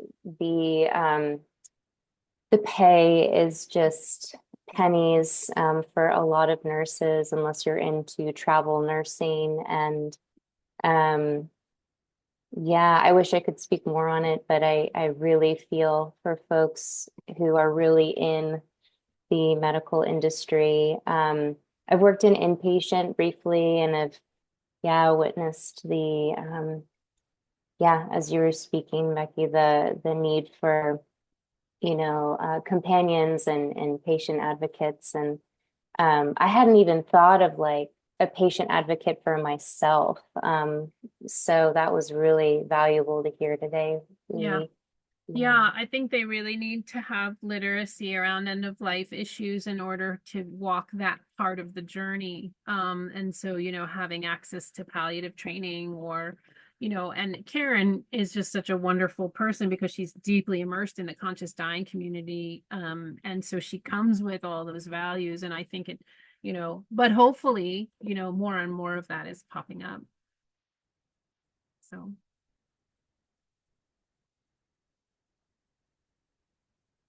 Anything else, Linda or Carl? You want to share anything?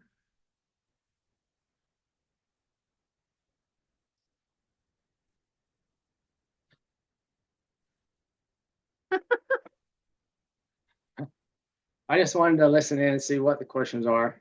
And seemed like what came up for me was the hospital companion, because I've had a brother that went through a lot of stuff, and it's a real problem. Yeah. And to have an advocate there, given the craziness that goes on there, like you're saying, Becky, duplicate tests is, it's awful, and it's like it gets worse. It just gets worse. And if that's possible to afford, I think it would be lovely for all of us to have that. Yeah, thank you. Linda, any thoughts? Anything you want to share?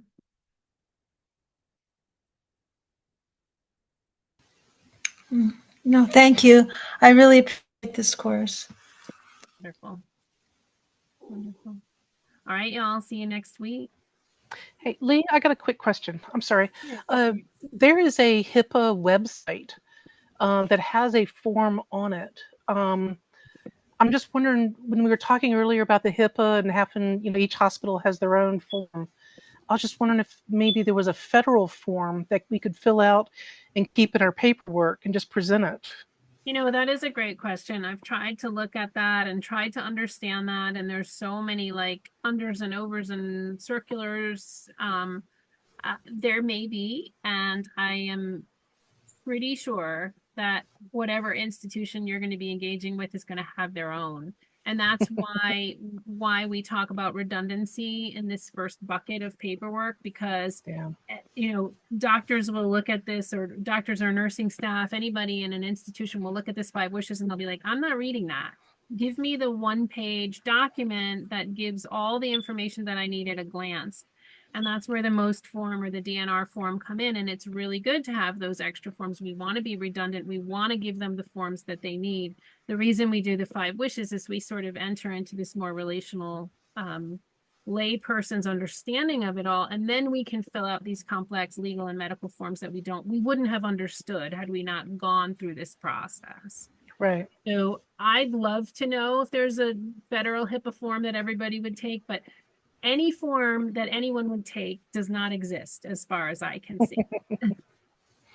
They have their own processes and procedures, Yeah, I have to look at it. I'm sure the local hospital, there's like 3 hospital systems here.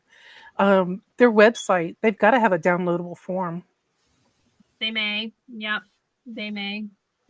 You could call them and say, I'm getting my paperwork together. Where would you recommend? It's a great question. I don't know if they would know. I bet you'd stump them, but it might be worth it. Yeah. I got some homework to do. Yeah. More homework. I love that. That Jeannie asked, like, now do I just drive around town and give these to all the hospitals? Like, oh no, it doesn't work like that. No. No.